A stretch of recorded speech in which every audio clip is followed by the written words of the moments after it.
The Jड़انوالہ incident was a very painful incident.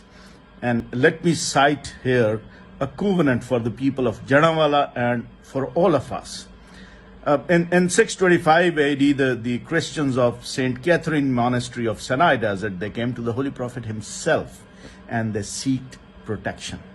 In return, the Holy Prophet gave them a covenant, not an agreement, a one-sided promise, a covenant. And this covenant is actually sitting in the St. Catherine's Monastery in original. It has 8 clauses. It reads, 1, your churches will not be destroyed. 2, a confirmation, your churches will not be damaged.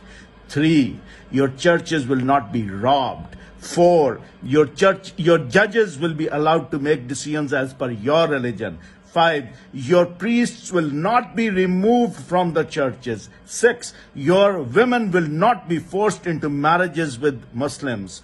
Forced marriages are disallowed. 7th, again confirmation, your churches will be respected. And the 8th clause is a very dangerous clause. It says, this is a covenant by Muhammad bin Abdullah and his people, by Muhammad bin Abdullah and his people to the Christians, and any Muslim who defies this covenant defies the Prophet himself, and this agreement is till the day of judgment. This document, it is not a hadith, it is not quoted by one tabi to a sahab. No, it is not. It is sitting in original, stamped by the Prophet himself in the Saint Catholic. Even today it is sitting there.